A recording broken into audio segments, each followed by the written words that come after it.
common theme for both teams this week at practice was improvement. Oak Park was blown out by Paraclete 57-15 last week, dropping them to 0-4. The Eagles have played a tough schedule. Their opponents are a combined 13-3 so far. Coach Terry Shorten told me his message to his team was to erase mistakes, have a short memory, and also to continue to get better. His team is eager to get back out here on the field and play a complete game for the first time all season. Coach, you guys were down 14-0 at the half, came back to win the game. What does that say about the character of this team? Well, you know, they got a lot of fight in them. They've done a lot of growing up in the last 5 weeks now, and they've figured out that they can play with just about anybody. There's one word that Coach Shevlin used to describe Kyle Bonham. It was tough. The All-League standout played the entire 2010 season with a torn labrum in his left shoulder. Bonham told me his arm popped out of his shoulder several times a game, but he played through it.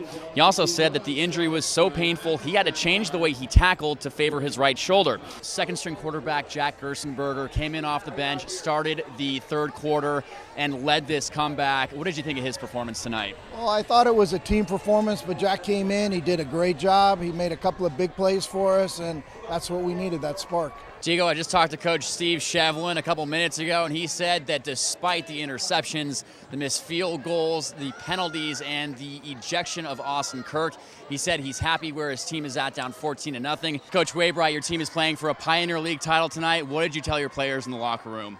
Blocking and tackling, that's it. Whoever blocks and tackles and executes the fundamentals, I think will be the victor tonight. Diego, it's not often you get 2.5 days to prepare for your biggest game of the season, but that's exactly what happened to South and El Segundo this year.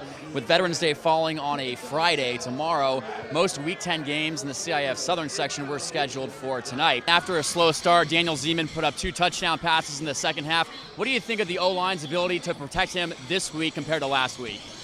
Well, we're running a little bit more, so it's helping with the protection game, and we're play action a little bit more, which gives Daniel a little more deception. So we're still having some problems on the edge. El Segundo, South, and Torrance are in a 3-way tie for first place coming into the last week of the regular season. Here are the potential playoff scenarios. If El Segundo wins and Torrance loses to North tonight, El Segundo will win the Pioneer League outright. If El Segundo wins and Torrance beats North, El Segundo and Torrance will be Pioneer League co-champions, with the Tartars getting the #1 seed for the playoffs since they beat the Eagles in Week 7. Coach, you defeated El Segundo last year at your place, 29-21. What is the key to defeating them for a second year in a row? They're a great program, well coached, and we just have to play mistake-free football. Thanks, Diego. Well, a Pioneer League title and positioning in the Northwest Division playoffs are on the line tonight, and both teams understand what's at stake. I talked to Coach Josh Waybright of South earlier today. He said that teams all across the country dream of having a chance to win a league title the last week of the season, and he didn't have to tell his team anything extra to motivate them at practice this week.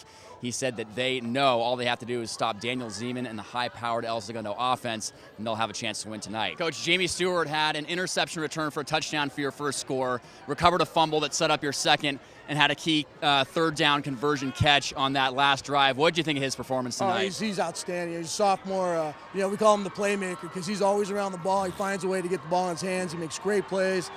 He's just great to work with. He's got an unrelentless work ethic, and he wants to be great, and he wants to have that opportunity in his hands. It's really fun to watch. Coach Shevlin and Coach Shorten have a friendship that goes back many years. The two of them played at Culver City High School together back in the late 70s and early 80s, and they stayed in touch throughout the years. Once becoming coaches, kicked around the idea of playing each other. Before the 2010 season, El Segundo had an opening in their schedule, so Coach Shevlin approached Coach Shorten about signing a 2-year contract, and he agreed to it, with Oak Park hosting last year and El Segundo hosting this year. Your team trailed 17-3 at the half. What did you tell your team in the locker room before the third quarter? Well, we just wanted to keep playing. We wanted to compete. We knew we might get a couple breaks. If we got those breaks, we wanted to capitalize and put points on the board.